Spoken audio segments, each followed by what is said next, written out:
রাসূলুল্লাহ কদমের মধ্যে তরবারি নিয়ে রওনা হয়ে গেল।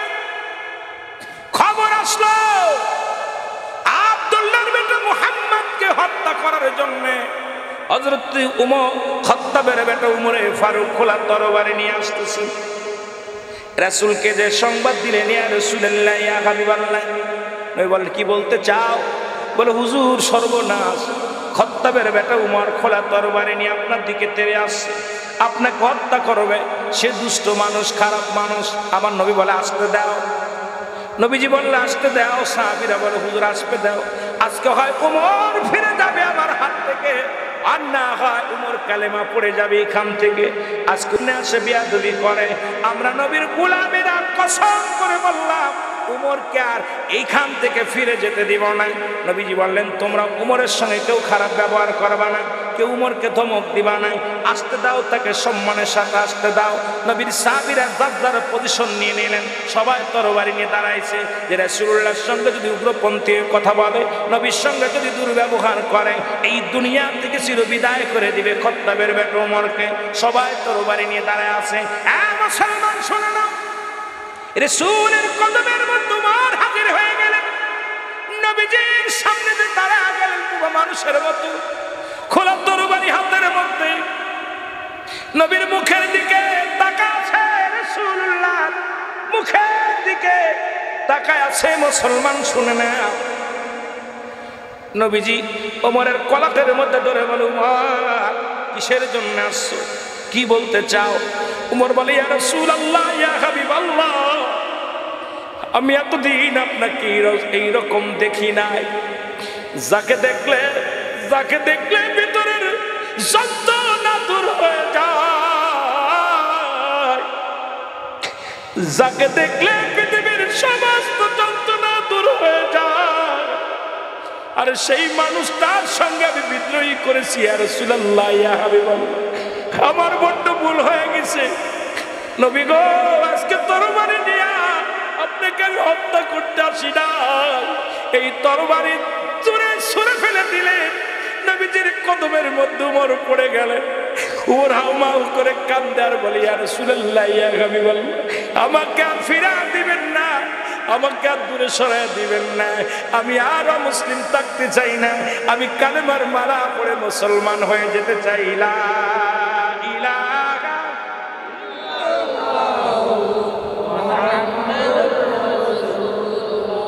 আল্লাহ বলেন না কুল্লুহু আল্লাহু আহাদ আল্লাহুস সামাদ লাম ইয়ালিদ ওয়া লাম ইউলাদ ولم يكن له كفوا احد। জোরে বলা যাবে না সুবহানাল্লাহ? আল্লাহ বলেন হাবিব ওদেরকে জানিয়ে দেন, পৃথিবীর মধ্যে যারা শিরকি করে তাদেরকে আপনি জানিয়ে দেন আমি আল্লাহ এক, আমি আল্লাহ এক, আমার কোনো দ্বিতীয় নাই। দ্বিতীয় আছে? কথা বল। তাহলে সাহায্য চাবো কার কাছে? উলামায়ে কেরাম হাত পেতে সাহায্য চায় আল্লাহর কাছে। আর একদল বাতিলেরা লামাযাবিরা বলে মোনাজাত করা যাবে না। এই লামাযাবির গোষ্ঠীরা শোন, কোথায় দোয়া করা যাবে না আমাকে দেখাইতে হবে। কিন্তু তোদের কিতাব মুফতি শফিক আহমেদের লেখা ফতোয়ায়ে দেওবন্দের মধ্যে ২য় খণ্ডের মধ্যে ৩৩ নম্বর পৃষ্ঠা, মুফতি শফিক আহমেদের লেখা, তোদের বাবার বাবা যার কিতাব পড়ে লেখাপড়া করেছে, যারা মুফতি হয়েছে, এই লামাযাবিরা শুনে নেন, মুসলমান শুনে নেন, এই কিতাবের মধ্যে যারা বাতিলেরা দেওবন্দ মাদ্রাসায় যারা লেখাপড়া করেন, যারা কওমি মাদ্রাসায় লেখাপড়া করেন, মুসলমান শুনে নেন, উনি বললেন ৫ ওয়াক্ত নামাজ পড়ে জিয়ারত করে সর্বহালাতে আল্লাহর দরবারে দুটি হাত উঠাই দোয়া করা উত্তম মুস্তাহাব। একটা হারাম লেখা দেখাইতে পারলে তোর বাড়ি সারা জীবন চাকর থাকবো, একটা খানা খাবো না, পয়সা নিব না। কোথায় লেখা আছে হাত উঠায় দোয়া করা যাবে না? কোথায় লেখা আছে হারাম একটা দলিল দিতে পারলে জীবনে তোমার সঙ্গে আমার বোঝাপড়া হবে। জীবনে একটা টাকা চাই না, খাবার চাই না, একটা দেখায় দাও হারাম কোথায় লেখা আছে দেখতে চাই। জোরে বলেন আল্লাহু আকবার। দেখাও একটা দলিল। হারাম থাকলে যদি কোনো লামাযাবি থাকেন, শিয়া থাকেন, মোনাজাতের ব্যাখ্যা দেখান যে হারাম। আমি শুনেছি এখানে এক বক্তা ওয়াজ করতে এসে দোয়া না করে চলে গেছে। ওর জুতা পিটানোর দরকার, হারাম লেখা আছে, মুস্তাহাব আমল করলে নেকি সওয়াব আছে, না করলে গুনাহ নাই।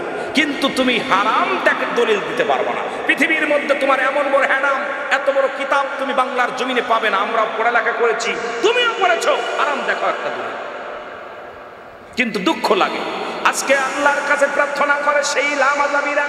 আজকে আশ্চর্য হয়ে গেলাম, যারা মুনাজাতের বিরোধিতা করছে তারা দেখলাম উল্টো দিকে হাত উঠায়া দোয়া করে, আল্লাহ দাও, চান্দি পুড়ে যায়, কপাল পুড়ে যায়, মানুষ মারা যায়। দেখি দোয়া করে, নবীজি দুভাবে দোয়া করতেন, একটা হলো সিধা আর একটা উল্টা।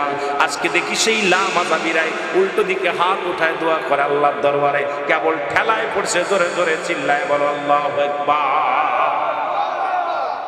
আমি চিন্তা করলাম, কিছুদিন আগে তোরা ফতোয়া দিলি যে হাত উঠানো জায়েজ নাই, আজকে উঠালি কেন?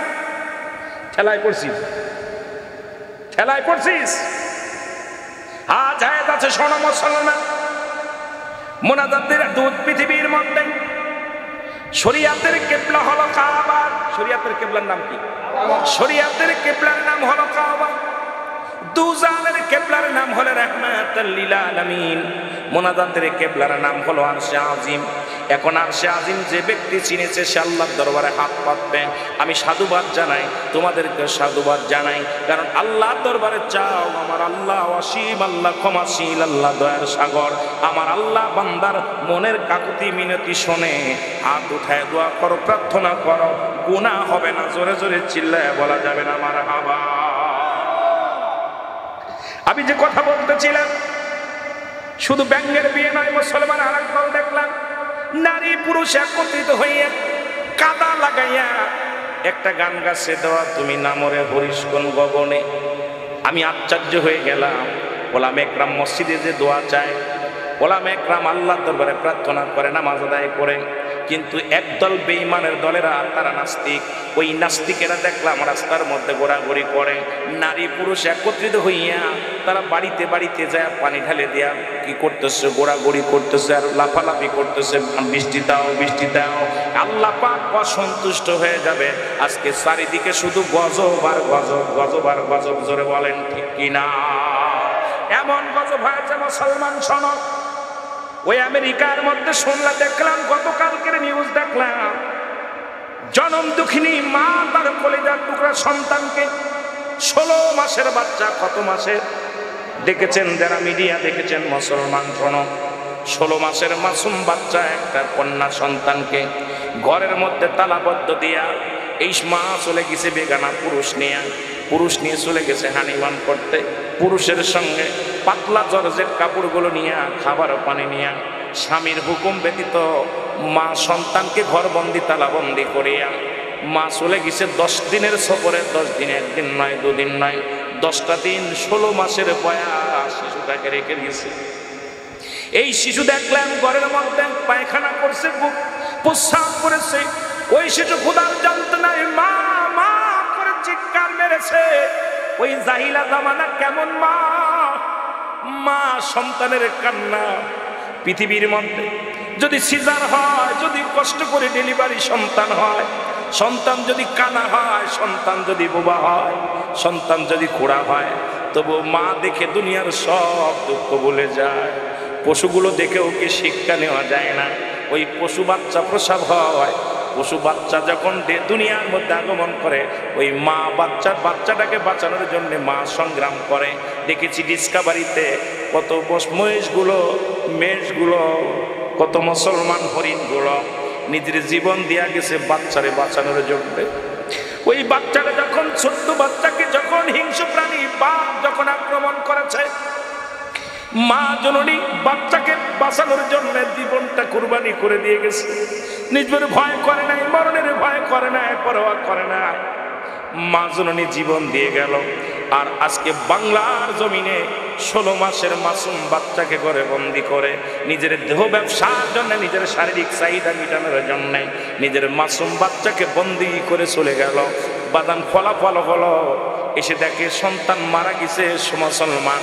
ওই 16 বছরের বাচ্চা শুকায়া কঙ্কাল হয়ে গেছে, আর না ফিরার দেশে চলে গেছে, না ফিরার দেশে চলে গেছে মুসলমান। এটা কি কিয়ামতের আলামত না?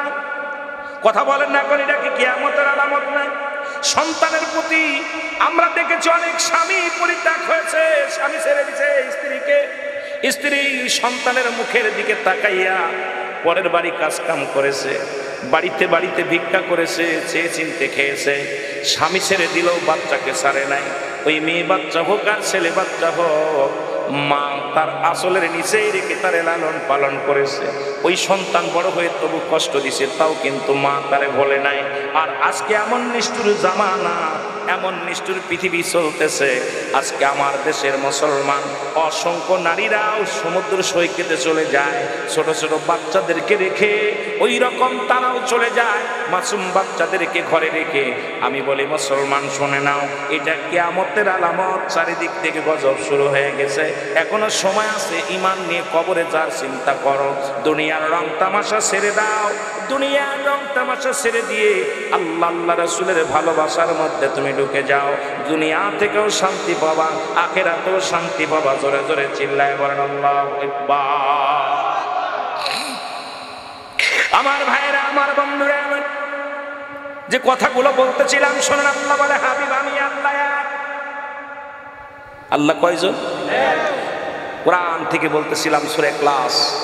আল্লাহ বলেন কুল হুয়াল্লাহু আহাদ। আমার সাথে পড়েন না, কুল হুয়াল্লাহু আহাদ আল্লাহুস সামাদ লাম ইয়ালিদ ওয়া লাম ইউলাদ ওয়া লাম ইয়াকুল লাহু কুফুয়ান আহাদ। এ মুসলমান শুনে নেন, যখন মক্কা মদিনার বুকে আমার রাসূল ডাকলেন কালেমার জন্য, ইসলামের জন্য, আল্লাহর বিধান মানার জন্য, অসংখ্য মানুষের যখন দাওয়াত দিতে লাগলেন, মূর্তি পূজারীদেরকে দাওয়াত দিতে লাগলেন, যখন প্রতিমা পূজারীদের যখন দাওয়াত দিতে লাগলেন, চন্দ্র পূজারীদের যখন দাওয়াত দিতে লাগলেন, তখন এই আল্লাহ পাক আমার হাবিবরে জানায়া দেয়, হাবিবরে আপনি ওদেরকে জানায়া দেন ওরা এগুলো যেন ছেড়ে দেয়। আমি আল্লাহ এক, যেন ফিরে আসে আমার দিকে। আমি আল্লাহ এক, আমার দ্বিতীয় কেউ নাই, শরীক যেন না করে। কারণ যখন চন্দ্র পূজা হয়, চন্দ্রের কাছে সাহায্য চায়, তখন আমার চাইতে চন্দ্রের কাছে শরীক হয়ে যায়। ওটা আমার শরীক নয়, কারণ পৃথিবীর মধ্যে আমি আল্লাহ কাউকে জন্ম দিই নাই, কারো থেকে জন্ম নেই নাই। আল্লাহু আকবার বলো না। আল্লাহর কোন ছেলে মেয়ে আছে? জোরে বলেন আছে? আল্লাহর কোন ছেলে মেয়ে নাই, আল্লাহ কাউকে জন্ম দেয় নাই, কারো থেকে জন্ম নেয় নাই। সুতরাং দ্বিতীয় কারোর কাছে সাহায্যের প্রশ্নই আসে না। কারণ কিয়ামতের ময়দানে ওই শ্রেণী মানুষকে লাঞ্ছিত করবে আমার আল্লাহ, শিরিক গুনাহকারী, যারা শিরিকি গুনাহ করে। ও মুসলমান শোনো, 5 শ্রেণী মানুষের দোয়া কবুল হয় না, তাদের ফরিয়াদ কবুল হয় না, তাদের যাকাত কবুল হবে না, তাদের আল্লাহ মাফ করবে না, তাদেরকে হজ কবুল হবে না। এই 5 শ্রেণী মানুষের মধ্যে 1 শ্রেণী মানুষ হলো মুসলমান শিরিককারী, 2 নাম্বার হলো মুসলমান হিংসুটে মানুষ।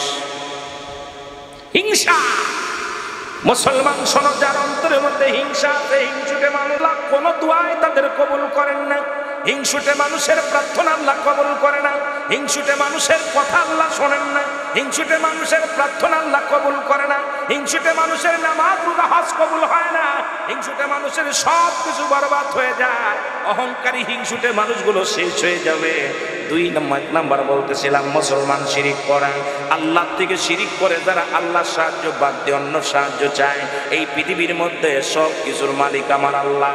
আমরা অনেকে হাসতে হাসতে গুনাহ করি, এই জমিটা ছিল বিলে বাঁচলাম, এই মানুষটা ছিল বিলে বাঁচলাম, এই ফসলটা ছিল বিলে বাঁচলাম, চাকরি ছিল বিলে বাঁচলাম। না না, শিরিক করা যাবে না। শিরিকি গুনাহ আমার আল্লাহ মাফ করবে না, আল্লাহর সঙ্গে শিরিক করা যাবে না। যদি বলতেন আল্লাহ আমার সন্তানটা চাকরি ছিল, রসিল আল্লাহ আমাকে দয়া করেছে, কোনো গুনাহ হবে না, নেকি হবে। যদি বলেন আল্লাহ তুমি জমিনের মধ্যে ফসল দিয়েছো, এই ফসলের ওসিলায় আল্লাহ তুমি আমারে বাঁচায় রাখছো, কোনো গুনাহ হবে না। আমরা অধিকাংশ মানুষ হাসতে হাসতে জিনা কমা, হাসতে হাসতে শিরিক করে ফেলি। এই শিরিকি গুনাহ অধিকাংশ আমার মা বোনেরা করে। খবরদার খবরদার, শিরিকি গুনাহ করা যাবে না, আল্লাহর সঙ্গে কাউকে শরীক করা যাবে না। আমার আল্লাহ বলে, হাবিব ওদেরকে জানায় দেন আমি আল্লাহ এক, আমার কোনো দ্বিতীয় নাই, আমি কাউকে জন্ম দিই নাই, কারো থেকে জন্ম নিই নাই। আর আসমান জমিনের মধ্যে মধ্যে আমার সমতুল্য, আমার সমকক্ষ আর কেউ নাই। সুতরাং একমাত্র সিজদা পাওয়ার যোগ্য হলো আমার আল্লাহ, একমাত্র সাহায্য দেওয়ার মালিক হলো আমার আল্লাহ, সব কিছুর মালিক আমার আল্লাহ। জোরে বলেন মারহাবা। তবে 6 শ্রেণীর মানুষের দোয়া চেয়ে তাদের কাছ থেকে দোয়া চাওয়া যায়, তাদেরকে মাধ্যম দেয়া কিছু চাওয়া যায়, এটাও আবার লেখে নেন। আবার অনেকে বলতে পারেন হুজুর পীরের দরবারে চাই, অমুক জায়গা চাই। হ্যাঁ, শুনে নেন, ভালো করে শুনে নেন। 6 শ্রেণীর মানুষের মাধ্যম দিয়া দোয়া চাওয়া যায়। ও বাবারা শুনে নেন, পূর্বাঞ্চলের মানুষেরা শোনো। 1 নাম্বার হলো নবীগণ। নবীগণ যদি দোয়া করে কোনো ব্যক্তির জন্য, যদি নবীগণ প্রার্থনা করে, যদি তার পক্ষে চলে যায়, তার কপাল খুলে যায়। 2 নাম্বার হলো মুসলমান নবী অলিগণ। 3 নাম্বার আলেমগণ। 5 নাম্বার উলামাগণ। মুসলমান শুনে নেন, নবীগণ, অলিগণ, গাউসগণ, কুতুবগণ, আলেমগণ, উলামাগণ, এই 6 শ্রেণীর মানুষ নামগুলো লিখে নেন। 1 নাম্বারে কাজে লাগবে যদি কোনো ব্যক্তি জানতে চায়। নবীগণ, ও মুসলমান শুনে নেন, নবীগণ, অলিগণ, গাউসগণ, কুতুবগণ, এ মুসলমান, আলেমগণ, উলামাগণ। যদি কোনো হাফেজ সাহেব, কোনো মৌলানা সাহেব, ভালো আমলদারি ব্যক্তি হয়, যদি বলেন আল্লাহ ওই আলেম সাহেবের খাতিরে আমাকে তুমি দয়া করো আল্লাহ, আমার মন বলে অমুক ব্যক্তি নিষ্পাপ, অমুক ব্যক্তি মাসুমের মাসুম, হাফেজ সাহেব বড় বুজুর্গ মানুষ, মুফতি সাহেব বড় বুজুর্গ মানুষ, আমরা আল্লাহর ওলিদের কাছে চাই, আল্লাহর ওলিদের কাছে যাই। আবার অনেকে বলতে পারেন হুজুর পীর সাহেবের কাছে চাই নাই, কেমনে চাইবি শুনে নাও। আল্লাহ, আল্লাহর ওলির খাতিরে তুমি আমার এই আশাটা পুরা করো, অবশ্যই করবে, আমার আল্লাহ তা পুরা করবে। মুসলমান শুনে নেন, এই জন্যই 6 শ্রেণীর মাধ্যমে আল্লাহর কাছে প্রার্থনা করা, আল্লাহর কাছে চাওয়া যায়। জোরে জোরে চিল্লায় বলা যাবে না মারহাবা। কয় শ্রেণী? নবীগণ, ওলিগণ, গাউসগণ, কুতুবগণ, আলেমগণ, উলামাগণ। সুবহানাল্লাহ বলেন না?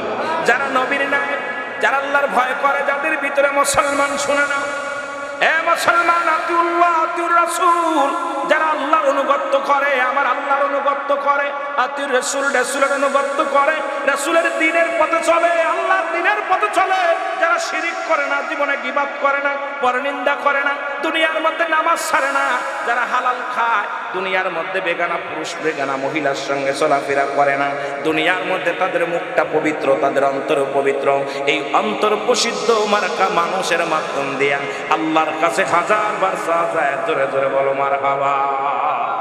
আর একটু জোরে বলা যাবে না আল্লাহু আকবার? কষ্ট হচ্ছে? আতিউল্লাহ, আল্লাহর অনুগত্য, আল্লাহর অনুগত্য যারা করে, দুনিয়ার কোন মানুষের অনুগত্য করে না। একমাত্র আল্লাহ বাঁচায়, আল্লাহ খাওয়ায়, আল্লাহ মারে, আল্লাহ বাঁচান, আল্লাহ জান্নাতে দিবে, আল্লাহ জাহান্নামে দিবে, সব কিছুর মালিক কে? এই চিন্তাধারা যার ভিতরে ঢুকছে, কোথায়? আমার হায়াত, মৌত, রিজিক, দৌলাতের মালিক কে? আল্লাহ। কথা বলেন না কে? আওয়াজ কম হচ্ছে, তার মানে বুঝলে মনে হচ্ছে আমাদের মনে হয় ভিতরে ঢুকছে। আহা, নেফাস ঢুকছে, নেফাস ঢুকছে। আল্লাহ কবুল করে জোরে বলেন আমিন। আরো জোরে বলেন একটু মহব্বতের সঙ্গে দুরূদ শরীফ পড়েন। আল্লাহুম্মা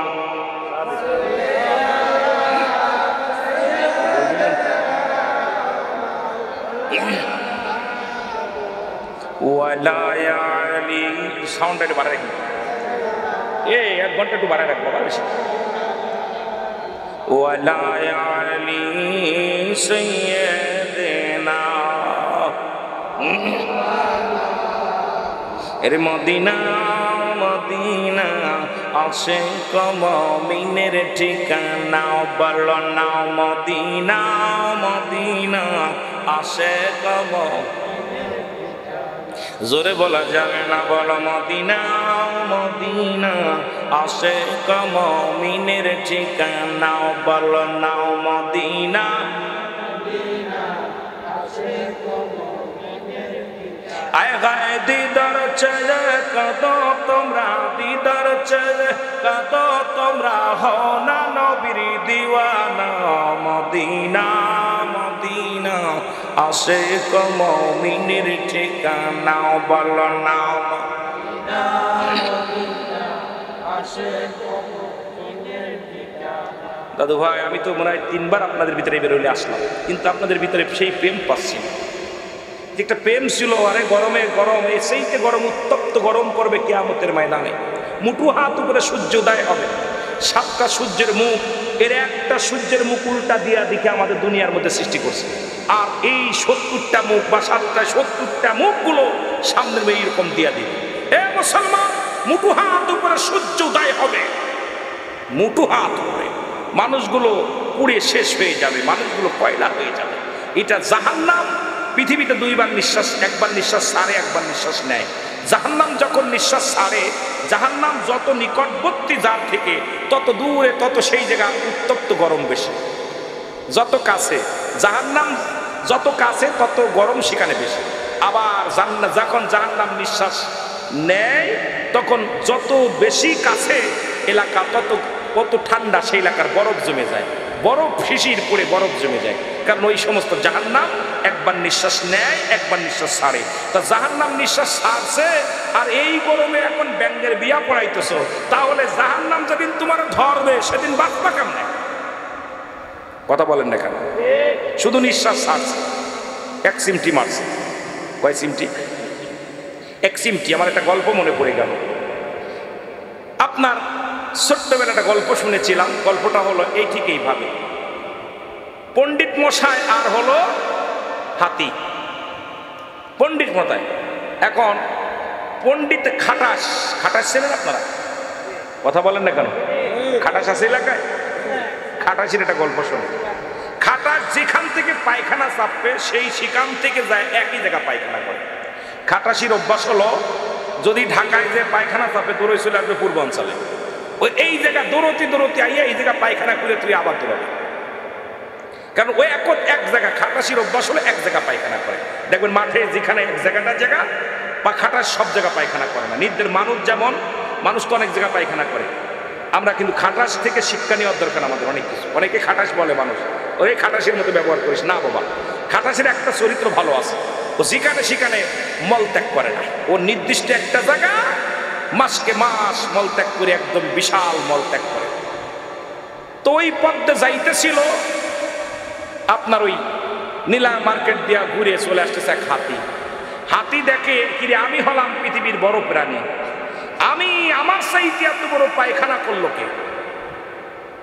বসে দাঁড়ায় আছে হাতি, দাঁড়ায় শুনতেছে, চিন্তা করে এত বড় পায়খানা, আমার চাইতে তো পায়খানা করা প্রাণী, এত বড় প্রাণী তো আমার নজরে পড়ে না।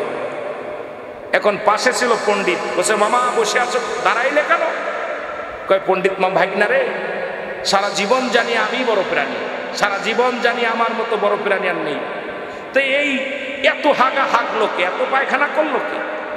করছে মামা তুমি জানো না, তুমি নিজের বড় মনে করো না, তুমি নিজের বড় মনে করো না, ওটা খাটাসি পায়খানা করেছে। এত হাতি বলতে দাঁড়া, আমি 1 সিমটি দিয়া যাই। হাতি দাঁড়াইয়া 1 সিমটি পায়খানা মারছে। পায়খানা করে থুয়েলে খাটাস পায়খানার জন্য দৌড়াইতেছে। ঢাকা থেকে দৌড়েছে পূর্বাঞ্চল, আয়া ওর নিজের পায়খানা খুঁজে পায় না, খালি পড়ে কয় পায়খানা গেল, ডেকে গেছে ওই এক সিমটিতে ওর 1 বছরের পায়খানা বন্ধ হয়ে গেছে। এখন পণ্ডিত কয় মামা কি অবস্থা, কি খোঁজো?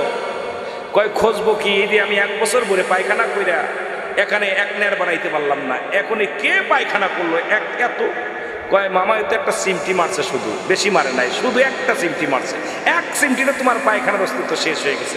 খাটাস কয় দাঁড়াও, আমি এখন প্রতিযোগিতা শুরু হয়েছে। খাটাস পাল্লা দিছে হাতির সঙ্গে, জোরে একটা পতন মারছে, পেট দিয়ে নারী বুড়ি সব বাইরেই মারা গেছে।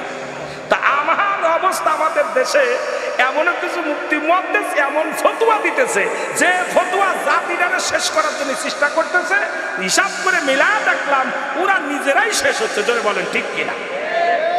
এরকম কিছু খাটাস মার্কা মৌলবী বাইর হইছে। খাটাস মার্কা পীরের সাথে গাদ্দাবি করতেছে, নিজের আপন পীরের সাথে গাদ্দাবি করতেছে, ইসলামের সাথে গাদ্দাবি করতেছে, রাসূলুল্লাহর সঙ্গে গাদ্দাবি করতেছে। কিন্তু আল্লাহর উলিরা যে কি প্রাণী, আল্লাহর মাহবুব বান্দা নবীরা যে কি প্রাণী, আমার নবীজি কি কত মহান, আমার নবীজি আল্লাহর প্রিয় কত। আল্লাহ এই যে আজকে আমাদের দেশে উল্টা পাল্টা কিছু ফতুয়াবাজ আলেমরা নিজের কপাল নিজে পুরাইতেছে। জোরে বলেন ঠিক কিনা? আরো জোরে বলেন ঠিক কিনা? হাতির সিমটি কাটা দেইখা নিজে যাও শেষ হইয়া, হিসাব করে কথা বলো, সমাজ জাতিকে বাঁচাইতে হবে। জোরে বলেন ঠিক কিনা? এর বলেন না মদিনা মদিনা আশিক মুমিনের ঠিকানা বলো না মদিনা আয় হায় দিদার চেয়ে কাঁদো তোমরা দিদার চেয়ে কাঁদো তোমরা হও না নবীর দিওয়ানা মদিনা মদিনা মাইক ভাই টানে পড়ে এর মদিনা মদিনা আশিক মুমিনের ঠিকানা বলো না মদিনা মদিনা জালালউদ্দিন সুয়ুতি পুসাতুবার দেখলা নবীজি বলো জালালউদ্দিন সুয়ুতি পুসাতুবার দেখলো নবীজি ওরে এতবার দেখিয়াও নবী এতবার দেখিয়াও নবী তৃষ্ণা তাহার মেটে না মদিনা মদিনা আরো জোরে বলো মদিনা মদিনা আশিক মুমিনের ঠিকানা বলো না মদিনা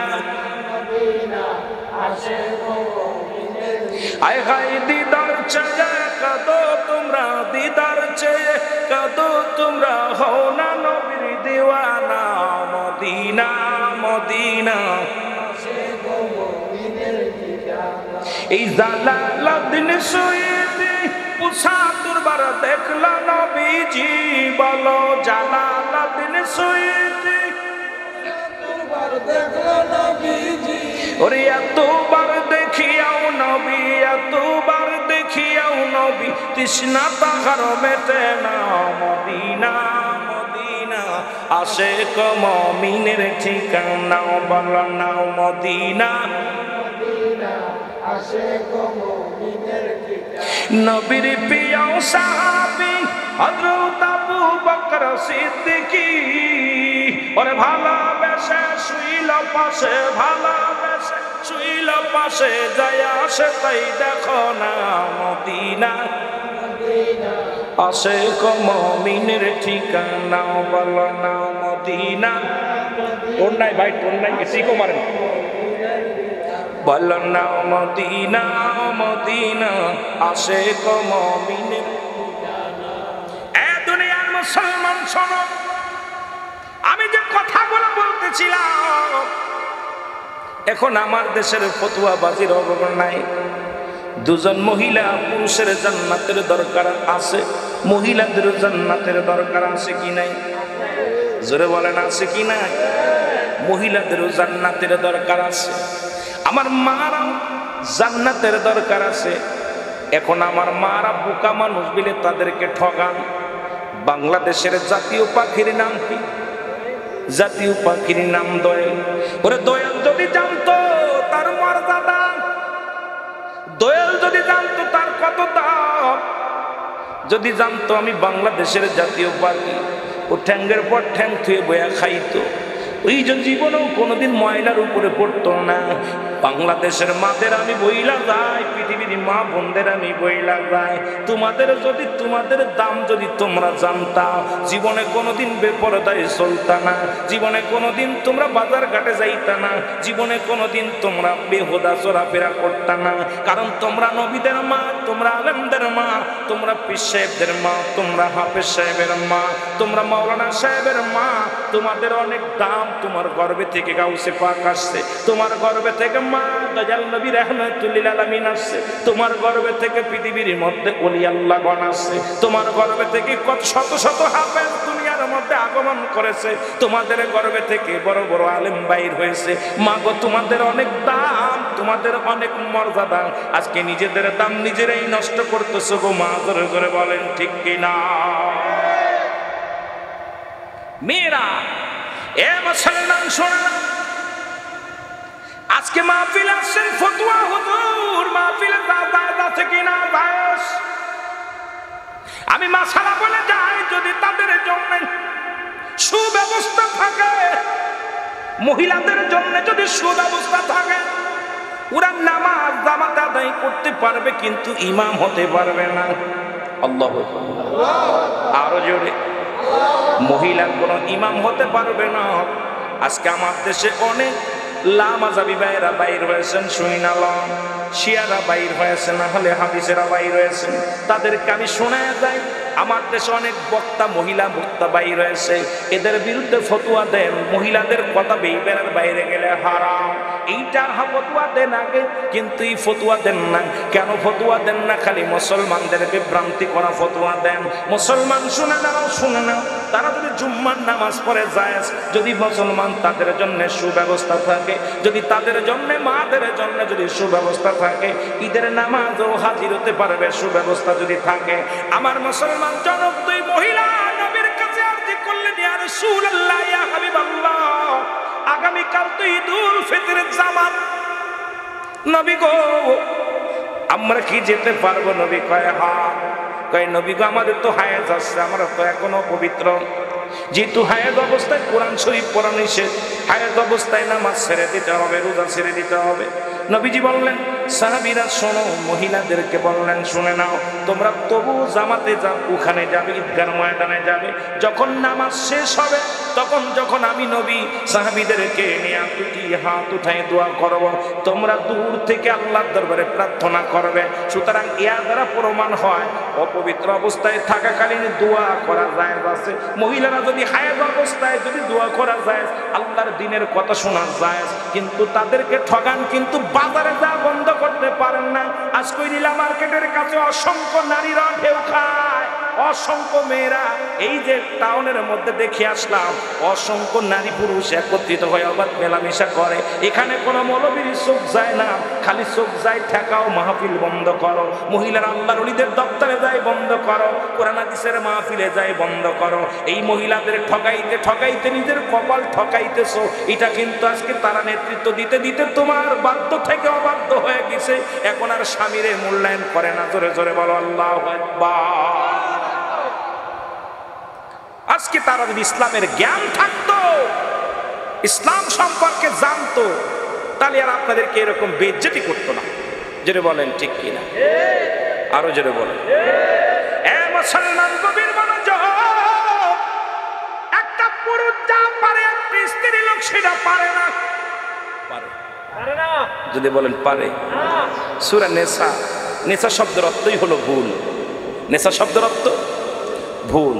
ওরা ভুল করবে, ওরা পদে পদে ভুল করবে। এখন এই স্ত্রী মানুষ, মহিলা মানুষ যে ভুলটা করে, পুরুষ মানুষ সেই ভুল দিতে ভুল করে না, যে ভুলটার মধ্যে ওরা আছে। তবু এদেরকে বুঝাইতে হলে কোরআন হাদিস ইজমা কিয়াস সম্পর্কে তাদের বুঝাইতে হবে। নবীর সাহাবীদের মধ্যে অনেক রাবী ছিল যারা মহিলা। যদি বলেন ঠিক কিনা? আম্মা জানা আয়েশা সিদ্দিকা রাদিয়াল্লাহু তাআলা আনহা, ওনার থেকে অসংখ্য হাদিস মুখস্থ ছিলেন। সুতরাং আমি চাই আজকে একটা আদর্শবান মা, যারা শিক্ষা নিচ্ছে, ইসলামের জ্ঞান যাদের মধ্যে আছে, যাদের মধ্যে ইসলামের বিধান আছে রে মুসলমান, যাদের মধ্যে কোরআন হাদিসের ইজমা কিয়াস, যাদের নিম্নতম, যাদের ভিতরে জ্ঞান আছে, এই মা কোনো স্বামীর সঙ্গে খারাপ ব্যবহার করতে পারে না। এই মা কোনোদিন স্বামীর সঙ্গে দুর্ব্যবহার করতে পারে না, তার সংসারের ভিতরে ঝামেলা করতে পারে না। আসলে এই জ্ঞান না থাকার কারণে আজকে অনেক মা বোন অমুসলমান খারাপ পর্যায়ে চলে যায়, কারণ ইসলামী জ্ঞান না থাকার কারণে। জোরে জোরে বলেন ঠিক কিনা? একটু মহব্বতের সঙ্গে দুরূদ শরীফ পড়েন, আল্লাহুম্মা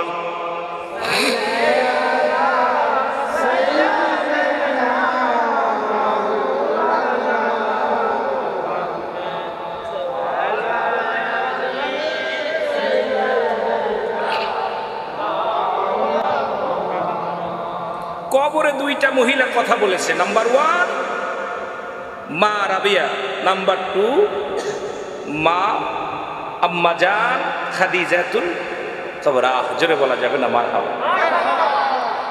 খাদিজারে কবরে শোয়ানো পর মান কান নেকির কবরে কয়, মান রব্বুকা মান দিনুকা মান নবিয়ুকা, তোমার রব কে, তোমার নবী কে, তোমার দ্বীন কে? সুবহানাল্লাহ বলেন না? মা রাবিয়া বলতেছে, হে মনকা, আমারে তো জিগাইতেছে আমার রব। আমি যদি বলি আমার রব আল্লাহ, আল্লাহ যদি বলে রাবিয়ার আমি চিনি না, আমার আল্লাহ যদি আমাকে চেনে, তাহলে আমি রাবিয়ার জীবন ধন্য। আমি তোমাকে বলতেছি আমার আল্লাহ আমাকে চেনে নাকি, এটা আমাকে বলো। সুবহানাল্লাহ বলেন না? আমি রব বলতেছি, অনেক মানুষ আছে আল্লাহ মানি, আল্লাহ, তারপরও গুনাহ করতেছি, তার তারপরেও শিরক করতেছি। কথা বলেন না কেন? কথা বলেন না কেন?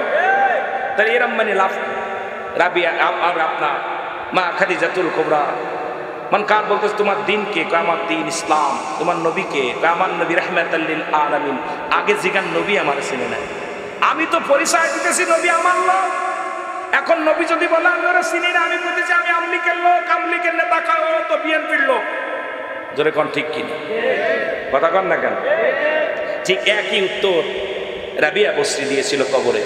রাবিয়াকে জিগাইতেছে তোমার রব কে? রাবিয়া কয় মান কার? আমাকে তুমি জিগাইতেছো আমার রব কে? আমার রব আমি আল্লাহ যদি বলি, আমার আল্লাহ যদি আমি রাবিয়ার না আসেন, আমার জীবন বরবাদ। যে মৌলার জন্য আমি রাত জেগে ইবাদত করেছি, যে মৌলার জন্য আমার জীবনকে কুরবানি করে দিয়েছি, যে মৌলার জন্য আমি সারা নিশি জেগে জেগে ডেকেছি, যে মৌলার জন্য আমি না খেয়ে জীবনটাকে শেষ করে দিয়েছি, যে মৌলার জন্য আমি জীবনটা কোনোদিন বিয়া করিলাম না, যে মৌলার জন্য জীবন কখন যৌবন আসছে বুঝতে পারি নাই, যে মৌলার জন্য আমি রাবিয়া জীবনে সব ত্যাগ করেছি, সেই মৌলা যদি বলে আমি রাবিয়ার চিনি না, তাহলে আমার তো জাহান্নামে নিয়ে যাবে। আগে জিগাও আমার আল্লাহ আমাকে চিনছে না। আল্লাহু আকবার। কেমন পাওয়ারফুল নবী। তোমার নবী কে? আমি তো আমি বুঝি গে আমার নবী অমুক। যদি বলেন অনেকে জিগাই না, কয় ভাই তোমার বাড়ি কই? কই চেয়ারম্যানের বাড়ির কাছে। এখন চেয়ারম্যানের করে চেয়ারম্যান সাহেব রুল আমিন কি আপনার কি হয়? ওই নামে কোনো বক্তাই চিনি না। জোরে কোন ঠিক কিনা? ইজ্জত থাকবে? কথা কন না? হ্যাঁ, ইজ্জত থাকবে। রাবিয়া করছে আমি তো যে মৌলার গোলামি করলাম, যে নবীর ভালোবাসার প্রেমের মালা গলায় করলাম, এই যদি আমাকে চেনে আমার জীবন ধন্য। মারহাবা বলেন। আরো জোরে, আরো জোরে। তাহলে মেয়েদেরকে কোন অংশে কমান? আমার মারা এই জন্য একটা আদর্শবান মা যদি তুমি কি দিতে পারো, তোমার সে আদর্শবান। কবি বলছে তুমি একটা আদর্শবান মা দাও, আমি আদর্শ একটা জাতি দিতেছি। এই জন্য আমাদেরকে ইসলামের বিধান মেনে, পর্দা মেনে, শরীয়তের বিধান মেনে যে বোনটা চলে, সেই বোনটা যদি আপনার স্ত্রী হয়, ওর থেকে একটা আদর্শবান ছেলে পাওয়া সম্ভব। কারণ ছেলে মেয়েদেরকে লালিত পালিত করে, বাবাই করে না, মা করে। মা হলো প্রাথমিক বিদ্যালয়। আর বিদ্যালয় যদি ভালো না হয়, যেখানে লেখাপড়া সাজ ভালো না হয়, পিঠে ভালো হবে না। বাংলা ওয়াজ হলো সাজ, চেনেন না? সাজ পিঠা বানায় মেয়েরা। ওই সাজ যদি বেকা থাকে, পিঠাও বেকা হয়। এই জন্য যে মেয়েরা আল্লাহর ভয়, রাসূলের প্রেম যাদের ভিতরে আছে, তার সন্তান কলিজার টুকরা ঘুষখোর, গাঁজাখোর, মদখোর, নেশাখোর হতে পারে না। ওই আগে দরকার সাজটা ভালো। ওই মা জাতিকে আমাদের এক করতে। কেন আমি ব্যবসা করি, আমি চাকরি করি, আমি ওয়াজ নসিহত করি, আমি দেশের বাইরে থাকি, আমি তার সন্তানকে লালন পালন করব না। ওই সন্তানের পুরো দায় টাকার পিছনে আমি দৌড়াইতেছি, কিন্তু আমার সন্তানকে লালন পালনের দায়ভার আমার স্ত্রীর উপরে। তাহলে আমাকে একটা আদর্শবান স্ত্রী যদি হয়, তাহলে ওই স্ত্রী কখনো বেগানা পুরুষের হাত ধরে রিসোর্টে যাবে না। কোনোদিন আমার সন্তানকে রেখে অন্য পুরুষের সঙ্গে জিনা ব্যভিচারে লিপ্ত হবে না। কোনোদিন ওই স্ত্রী আমাকে রেখে আমার হক নষ্ট করবে না। সে জীবন মিলিয়ে তার দাঁত কামড়ায় ধরে রাখবে, বছরকে বছর পরে থাকবে, তবু কোনো তার নিজের সতীত্ব নষ্ট করবে না, তার স্ত্রী স্বামীর হক নষ্ট করবে না। যারা বলেন শুধু জ্ঞানের অভাব থাকার কারণে সমস্ত মানুষগুলো নোংরার পথে চলে যাচ্ছে। যারা বলেন ঠিক কিনা? এই যে আমাদের মা জাতিদেরকে আগে দরকার আদর্শবান মা।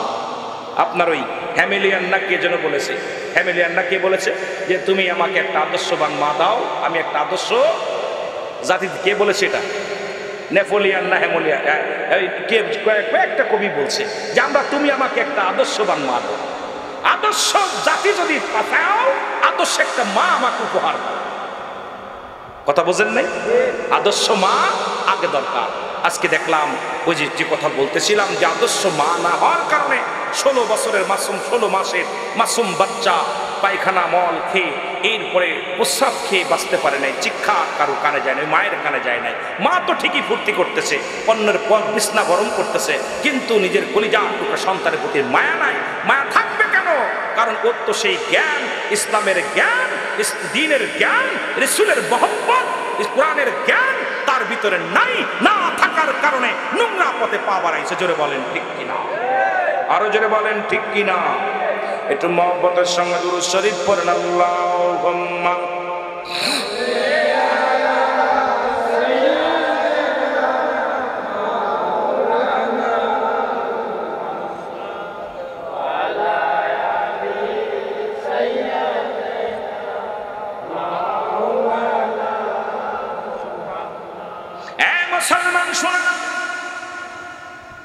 ইসলামের দ্বিতীয় খলিফা হযরত ওমর ফারুক রাদিয়াল্লাহু তাআলা আনহু,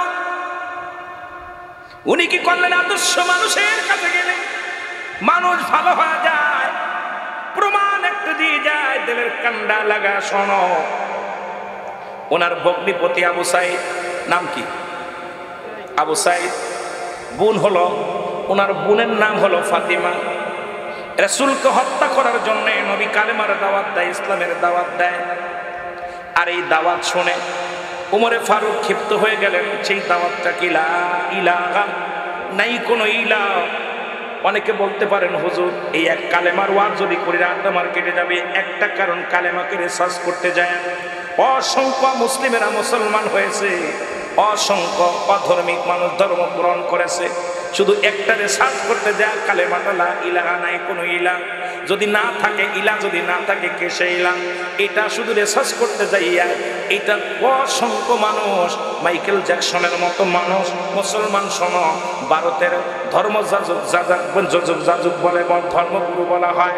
অসংখ্য খ্রিস্টানদের গুরু যিনি, অসংখ্য বড় বড় বড় বড় পণ্ডিতেরা শুধু লা ইলাহা ইল্লাল্লাহ এই কালেমাটার তাফসীর করতে যাইয়া, এই কালেমাটার শাব্দিক অর্থ খুঁজতে যাইয়া, এর ব্যাখ্যা খুঁজতে যাইয়া, এই কালেমাকে গবেষণা করতে যাইয়া অসংখ্য মুসলমান হয়ে গেছে। জোরে জোরে বলো মারহাবা। আর একটু জোরে বলো আল্লাহু আকবার। এই কালেমাটা পড়তে যা বললে একটু কথা আমি চলে যাই মুসলমান। একজন ইসলামী জ্ঞান, একটা যুবক আমার নবীকে এত ভালোবাসে, আমার আল্লাহকে এত ভালোবাসে। একটা গল্প আকারে কথা বলতেছি, শোনো। আবার হয়তো বলতে পারেন হুজুর আপনি আবার কি গল্প শুরু করলেন? শোনেন, আমি কালেমার পরে যেতেছি, ওমরের দিকে একটু পরে যেতেছি। আগে কথাগুলো বলে আসি। স্বামী স্ত্রী দুজন বিয়ে হয়ে গেল। এত টাকা দেলমোহরে, এত টাকা ওই বাসাবাসির জমিনের অমুক হক সাহেবের মেয়ে আর অমুক জায়গার অমুকের ছেলের সঙ্গে এত টাকা দেলমোহরে কবুল হয়ে গেল। স্বামী স্ত্রী দুজন বাসর হবে। বাসরের রাত্রে স্ত্রী বাসর ঘরে, স্বামী আস্তে আস্তে করে গুটি গুটি পেয়ে আগে আসলেন। আগে আসে দেখে স্ত্রী জায়নামাজ বিছাইয়া দুটি চোখের পানি ছেড়ে দরদর করে চোখের পানি ছেড়ে কান্দে। স্ত্রী চোখের পানি ছেড়ে কান্দে। মুসলমান, গল্পটা একটু বোঝানোর জন্য আমি আপনাদেরকে বলে যাই, আজকে মানুষের দুষ্টটি ঢেকে রাখলে, আমার আল্লাহর ভয় থাকলে আল্লাহ রাব্বুল আলামিন মদিনা না খুশি হয়, আমার আল্লাহ খুশি হয়। এই কথাটা আমি বুঝাইতে যাই। একটা গল্প আগে আপনাদের শোনালাম মুসলমান, শোনালাম। স্বামী চিন্তা করে একটা আদর্শবান মেয়ে আমি পেয়েছি, একটা আদর্শবান মেয়ে, একটা চরিত্রবান মেয়ে। কান বাসর ঘরে ঢুকে দেখি স্ত্রী নামাজে, তারা নামাজ পড়ে দুহাত আল্লাহর দরবারে উঠায়া চোখের পানি ছেড়ে দরদর করে কান্দে। আল্লাহ তুমি আমার মাফ করে দাও। আমি কি জবাব দিব আমার স্বামীর কাছে? আমি কি জবাব দিব স্বামীর কাছে? চোখের পানি ছেড়ে কাঁদতেছে। হঠাৎ স্বামী ঘরের ভিতরে ঢুকে বললেন, স্ত্রী রে তুমি এত কান্নাকাটি করছো কেন? আজকে বাসর ঘর, আজকে দুজনের মিলন হবে, দুজন কথাবার্তা বলবো। আজকে তুমি আর আমি ঘরের মধ্যে, তুমি কেন কান্দো? তোমার কান্না দেখে আমার বড় মায়া লাগছে, তুমি কেন কান্দো? কয় স্বামী রে আমি আপনার কিসের জন্য কান্দি? আমার আল্লাহ মাফ করবে কি না? আপনার হক আমি নষ্ট করেছি। কয় কেবল বাসর ঘরে আসতে পারলাম না, কেবল বাসর ঘরে আসতে পারলাম না, তুমি আমার কি হক নষ্ট করলা? কয় না রে স্বামী আমি ভুল করেছি, ভুলের খেসারত আমার আল্লাহ কি আমারে মাফ করবে? আমার আল্লাহ কি আমারে দয়া করবে? বাসর ঘরে স্ত্রী বলে, স্বামী রে আমি আপনার কাছে অনুরোধ করি, আমি যদি আমার কথাগুলো বলি, গোপন কথা যদি বলি, আপনি আমাকে এখনই তালাক দিয়ে দিবেন, এখনই আমাকে বাদ দিয়ে দিবেন। আমি এটা বলে ভয় পাই না। আপনি আমাকে তালাক দিবেন, আমার কোনো কষ্ট নাই। আপনি আমাকে ছেড়ে দিবেন, কোনো কষ্ট নাই। আপনি আমাকে বাসর ঘর থেকে তাড়া দিবেন, তাতেও কোনো দুঃখ নাই। আমি শুধু এই চিন্তা করতেছি, একজন আদর্শবান ছেলেকে আমি ঠকাইলাম, একজন আল্লাহওয়ালা বুজুর্গ ব্যক্তি, নামাজি ব্যক্তিকে আমি ঠকাইলাম। আল্লাহর দরবারে আমি কি জবাব দিব? মদিনা আলার কাছে আমি কি জবাব দিব? ছেলে ডাকতে বলে, বিবি রে তুমি আমারে কি ঠকাইলা? তুমি কেন এত কাঁদছো? বলে স্বামী রে, আমি আপনার কাছে আমি লুকাইব না, আপনার কাছে আমি লুকাবো না।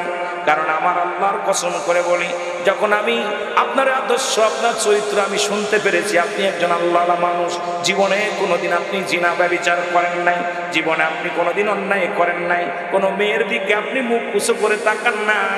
শুনেছি আসার পর আপনারও যত আপনার ছোট বোন আমাকে বলেছে, কারণ আপনি এমন একটা আদর্শবান ছেলে, এই মহল্লার মধ্যে কোনো মেয়ের দিকে আজ পর্যন্ত আপনি আর নজরে তাকান নাই, কোনোদিন আপনি কোনো বাজে নজরে তাকান নাই, আপনি নামাজি, আপনি ইমানদার, আপনি আল্লাহওয়ালা।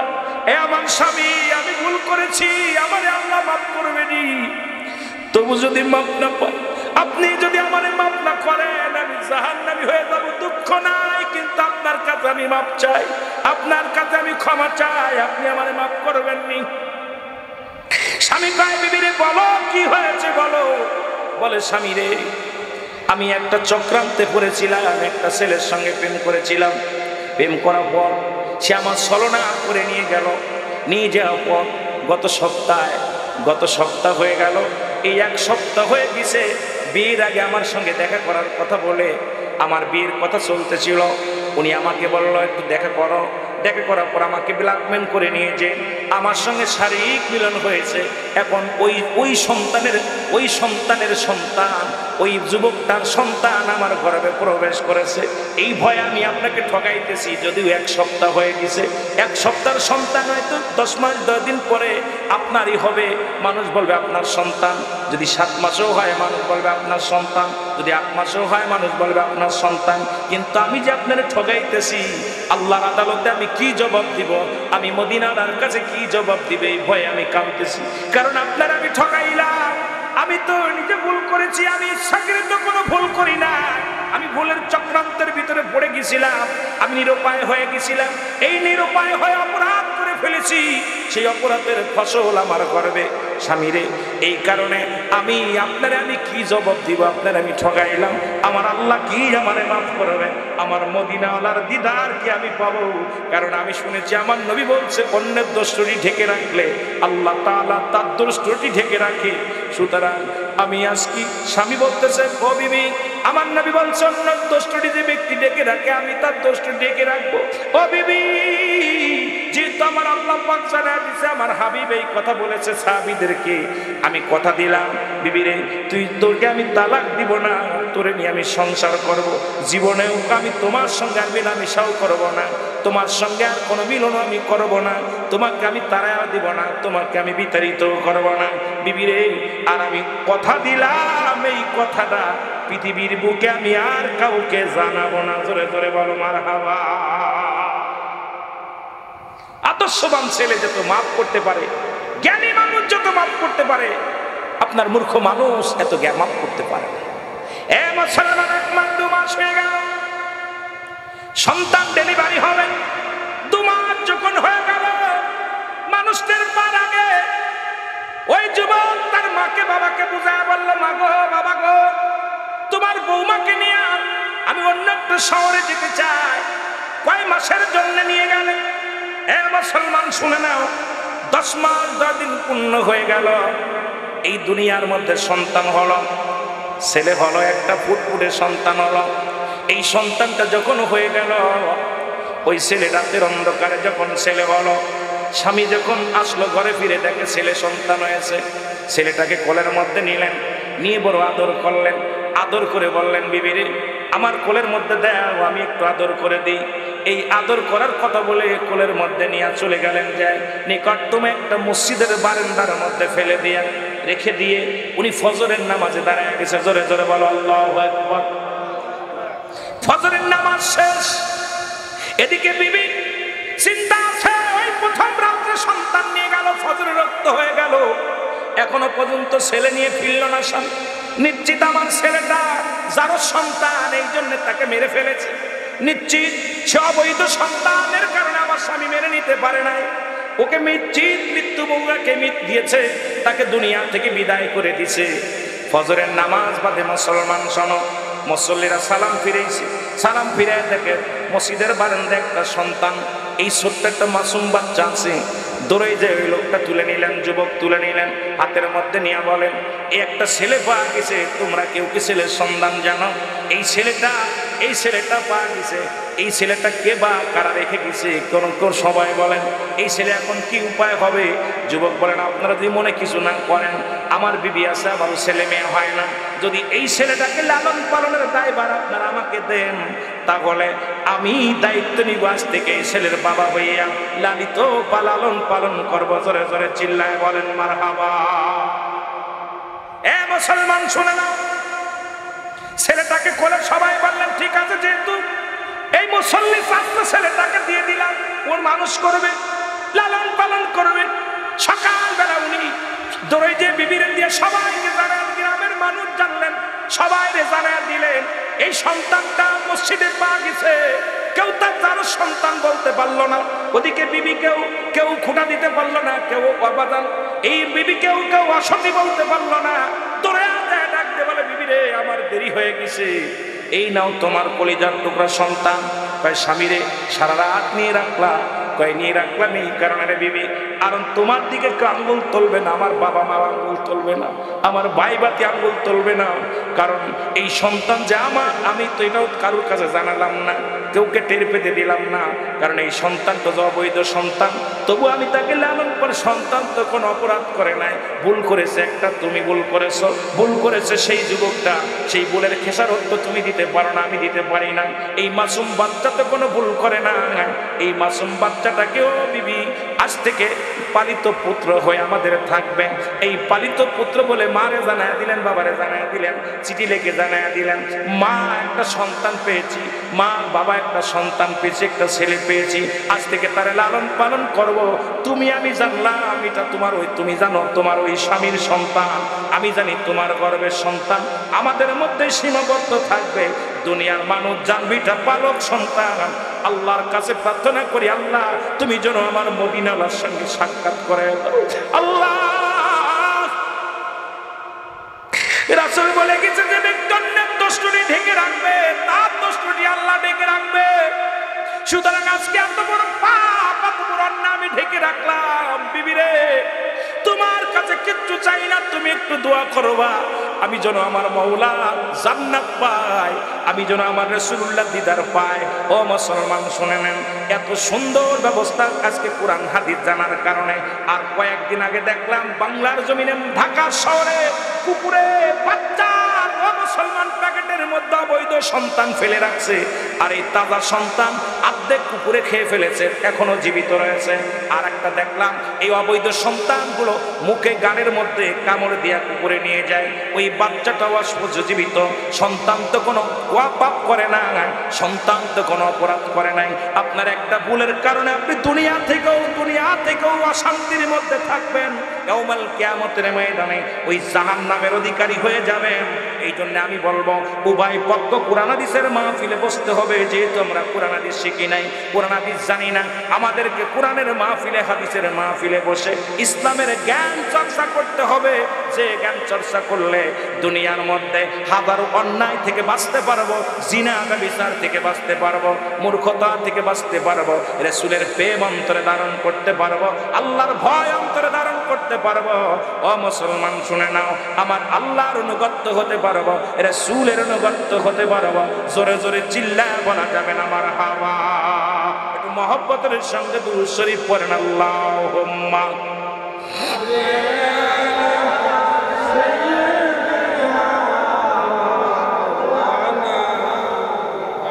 ওয়ালা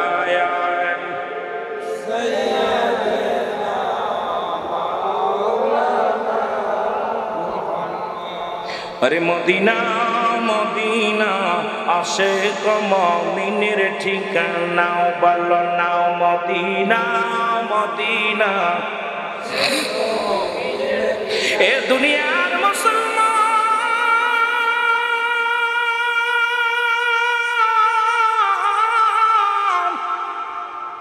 বলতেছিলাম, ওই দ্বিতীয় খলিফা, ইসলামের দ্বিতীয় খলিফা আমিনুল মুমিনিন হযরত উমরের খাত্তাবের বেটা উমরের কথা মনে আসেনি বাবা? কথা বলেন, মনে আসে কি না? ও ও হযরত ওমর কালেমা তখন পড়ে নাই, তখন রাসূলের দুশমন, ইসলামের দুশমন। ওমর কি বললেন? আরে মুহাম্মাদের কল্লা শিরচ্ছেদ করার জন্য নাই। হযরত উমরে ফারুক রওনা হয়ে গেলেন। তখনও হযরত উমর হয় নাই, শুধু খাত্তাবের বেটা উমর। আমি শুধু যেহেতু ইসলামের দ্বিতীয় খলিফা, এই জন্য একটু আমি তাকে সম্মানের সঙ্গে অবশ্যই সবাই বলতে হবে কথা। এ মুসলমান শুনে না, খাত্তাবের বেটা উমর খোলা তরবারি নিয়ে রাসূল কাঁদতে করতে গেছে। এ মুসলমান শুনে না, পথের মধ্যে খবর আসলো, ওমর তুমি কোথায় যাও? কই যাইতেছি? কোথায় যাচ্ছি? মুহাম্মাদের কল্লা শিরচ্ছেদ করতে। কোথায়? আব্দুল্লাহর বেটা মুহাম্মদ। ও কোন কালেমা পাইছে, সে নাকি আল্লাহর প্রেরিত রাসূল, যার বাবা নাই, যার মা নাই, একজন গরিব মানুষ, সে কেমনে নবী হয়? আব্দুল্লাহর বেটা মুহাম্মদ এই পৃথিবীর মধ্যে সে তিন, তার মারে হারাইছে, বাবারে হারাইছে। যখন গর্বে ছিল, শুনেছি গর্বে থাকতে তার বাবা দুনিয়া থেকে বিদায় হয়ে গেছে। যখন সে দুনিয়ার মধ্যে আগমন করেছে, তখন তার মা দুনিয়া থেকে বিদায় হয়ে গেছে। আমার আল্লাহ বলেন শুধু বান গল্প নয়, আল্লাহ বলে হাবিব ওদের জানা, আল্লাহ আমার নবীরে জানে, আল্লাম ইয়াজিদকা ইয়াতীমান ফা। আল্লাহ ডাকতে বলে হাবিব,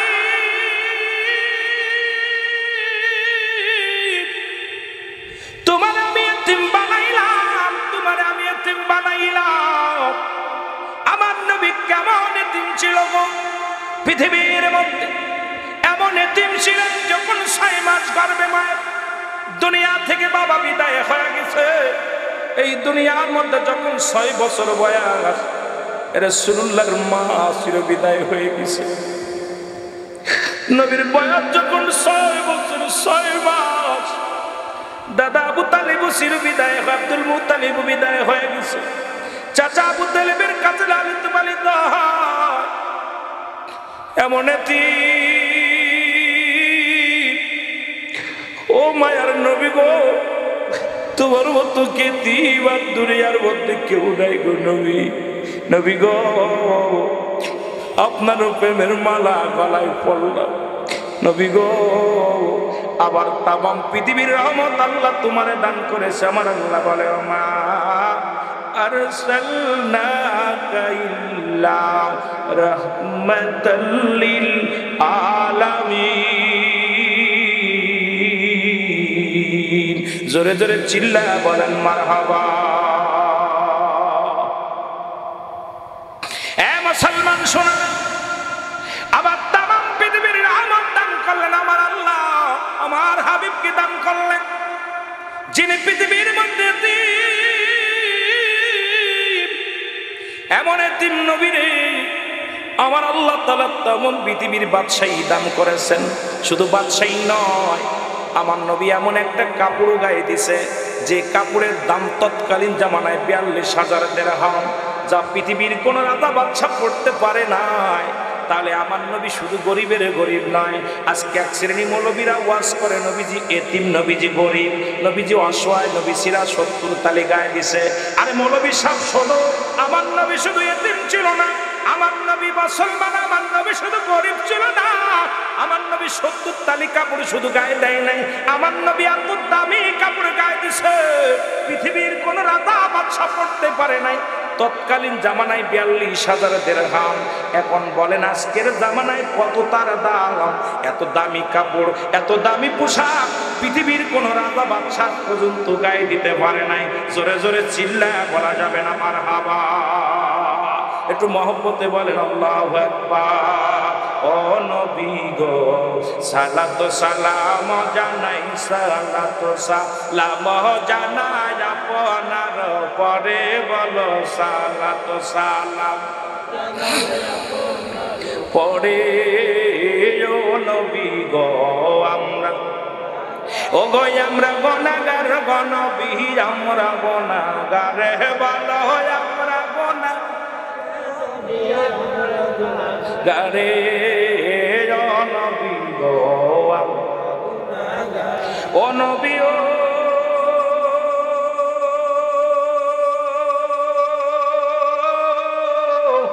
এই পাশাপাশি কালীগঞ্জের থানার আশেক প্রেমেতে দেওয়ানা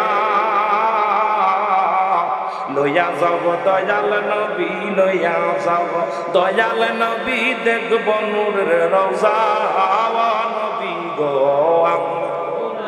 আরো জোরে বলেন আমরা গুনাহগার গো নবী আমরা গুনাহগারে ভালো আমরা গারে নবী গো আমরা সালাত সালাম জানাই সালাত সালাম জানাই আপনার পরে বলেন সালাত সালাম পরে নবী গো আমরা ও গো আমরা গুনাহগার গো নবী আমরা গুনাহগার ভালো আমরা গুনাহগারে নবী গো ও নবী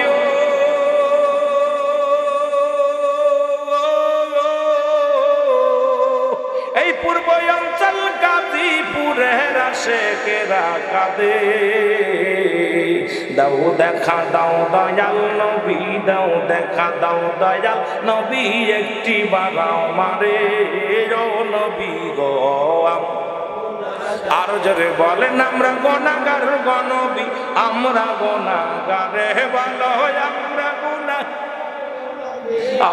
গুনাহগারে ভালো আমরা গুনাহগার গো গারে নবী গো সালাত সালাম জানাই সালাত সালাম জানাই আপনার পরে বলেন সালাত সালাম আপনার পরে নবী গো ও নবী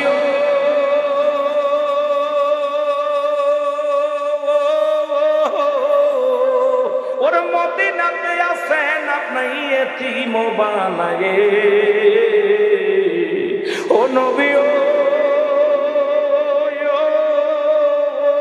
ও গো মদিনাতে আছেন আপনি এতিম বানায়ে এই আশেকে কান্দি বসে এই আশেকে কান্দি বসে বাংলার জমিনে নবী গো আরো জোরে বলেন আমরা গুনাহগার গো নবী আমরা গুনাহগারে ভালো আমরা গুনাহগারে নবী গো এ দুনিয়ার মুসলমান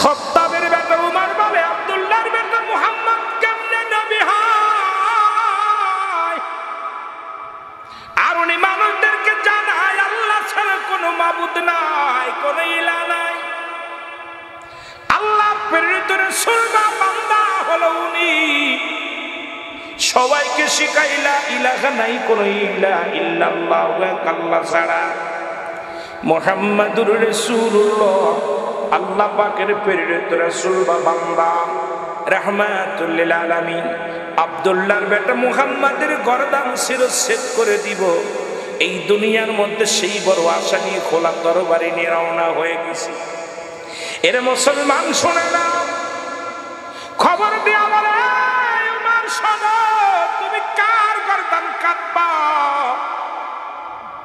তুমি কি তোমার ঘরের খবর রাখছো নি কয় কি খবর কই তোমার আপন ভগ্নিপতি তোমার ভগ্নি তোমার মুসলমান তোমার বোন এবং ভগ্নিপতি দুজনেই কালেমা পড়ে মুসলমান হয়ে গেছে জোরে জোরে চিল্লা বলা যাবে না মারহাবা আরো জোরে ওমর বলে আমার শত্রুর কাছে মুড়ি ধইয়া আব্দুল্লাহর বেটা মুহাম্মদের অনুসরণ করছে আমার ভগ্নি গো আগে ওদেরকে সাইজ করে আসি খোলা তরবারি নিয়ে রওনা হলেন বোন জামার বাড়ি যে ঘরের দরজায় দাঁড়াইছে ভিতর থেকে মুসলমান কুরআনুল কারীমের আওয়াজ শুনতে পায় আল্লাহু মুসলমান জোরে জোরে চিল্লায় বল আল্লাহু কুরআনুল কারীম থেকে পাঠ শুনে গো কোরআন এত মধু, কোরআন এত জাদু, কোরআন এত, কোরআনের মধ্যে প্রেম। কোরআনের বাণী শুনিয়া উমরের গায়ের মধ্যে কাঁপন শুরু হয়ে গেছে। আরে আমি কি শুনলাম! এতদিন মক্কা মদিনায় কত মস্তানি করলাম, কত গান শুনলাম, এত মজা লাগে না। একটা গান, একটা জারি গান যদি একবারের জায়গা দুইবারও শোনেন ভালো লাগবে না। কত গান শুনলেন, পড়ে না চোখের পলক কি তোমার রূপের ঝলক, বাইদের মেয়ের জোৎস্না কথা দিছে, বন্ধুর গান, বান্ধবীর গান, কত না ডিজিটাল, কত জিএমের গান করে মুসলমান ফাটে যায়, ফুটে যায়। কত গান শুনলেন, এর একবারের জায়গা দুইবার শুনলে আর ভালো লাগে না। তৃতীয়বার শুনতে গেলে কই ওই গান আর ভালো লাগে না রেখা দে। কিন্তু শুরু হইয়া পৃথিবীর মধ্যে আগমন করিয়া সূরা ফাতিহা পড়া শুনলাম, সূরা ইখলাস শুনলাম, কোরআনুল কারীমের বাণী শুনলাম, যত শুনি তত মজা লাগে। এই কোরআনের ভিতরে মধুতে ভরপুর, মায়ায় ভরপুর, জাদুতে ভরপুর। জোরে বলেন ঠিক কিনা? আলহামদুলিল্লাহি রাব্বিল আলামিন আর রহমানির রহিম মালিকি ইয়াউমিদ্দিন ইয়াকা না'বুদু ওয়া ইয়াকা নাস্তাঈন ইহদিনাস সিরাতাল মুস্তাকিম সিরাতাল লাযীনা আন'আমতা আলাইহিম গায়রিল মাগদুবি আলাইহিম ওয়ালাদ-দাল্লিন।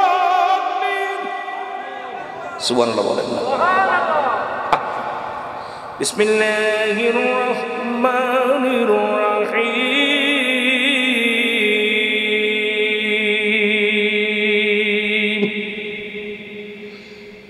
আলহামদুলিল্লাহি রাব্বিল আলামিন আর রহমানির রহিম মালিকি ইয়াউমিদ্দিন ইয়াকা না'বুদু ওয়া ইয়াকা নাস্তাঈন ইহদিনাস সিরাতাল মুস্তাকিম সিরাতাল লাযীনা আন'আমতা আলাইহিম গায়রিল মাগদুবি আলাইহিম ওয়ালাদ-দাল্লিন।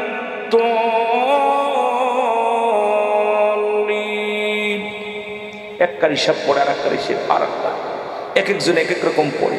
সবই সেই সূরা ফাতিহা উম্মুল কোরআন, কোরআনের মা হইয়া এই পৃথিবীর মধ্যে আসছে। ও মুসলমান, এই এত যত পড়ি ততই মজা লাগে। জোরে বলেন ঠিক কিনা? আরো জোরে বলেন ঠিক কিনা? জি জি রকম পড়ে মুসলমান কবির মনোযোগ। এই হযরত ওমর ফারুক ঘরের ভিতরে যখন প্রবেশ করলেন, দরজার মধ্যে টাক টাক করে আওয়াজ দিলেন। দরজা খুলে দেখতে পাইলেন খাত্তাবের বেটা ওমর, হাতের মধ্যে খোলা তরবারি। আল্লাহু আকবার। খোলা তরবারি নিয়ে দরজার ভিতরে থেকে বলে, থরথর করে কাঁপন শুরু করেছে। বোন ভগ্নী দুজনই মুসলমান, শোনো। থরথর করে কেঁপে উঠে ওমর বলে, তোমরা কি পাঠ করতেছিলে আগে শোনাও। আল্লাহ, আরো জোরে, কি পাঠ করতেছিলে শোনো। বোনে বলে, বাইরে তুমি এখন এমন সময় ঘরের মধ্যে হাজির হয়ে গেলা। বউনাই বলেন, কুমার তুমি ঘরের ভিতরে প্রবেশ করলা, আমরা কিছু বলতেছিলাম না। কই না, আমি শুনেছি ঘরের বাইরে থেকে তুমি কি পাঠ করতেছিলে সেই বাণীগুলো শোনাও। কয় শোনাতে পারি, একটা শর্ত আছে। শর্তটা হলো তুমি গোসল করে আসো, পবিত্র হয়ে আসো, ওযু করে আসো।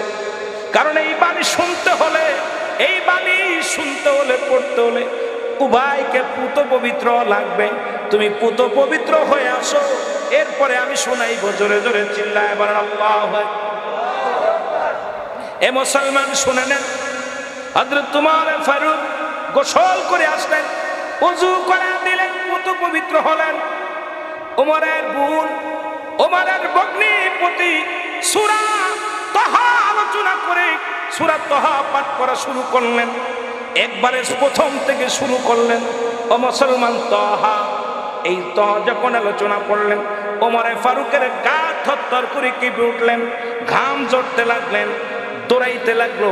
এই বাণী যিনি নিয়ে তার কাছে আসছেন, যিনি এই বাণী শোনাইছে, আর দেরি নয়, আমি যাব সেই রহমতের নবী রাহমাতুল লিল আলামিনের কদমের মধ্যে।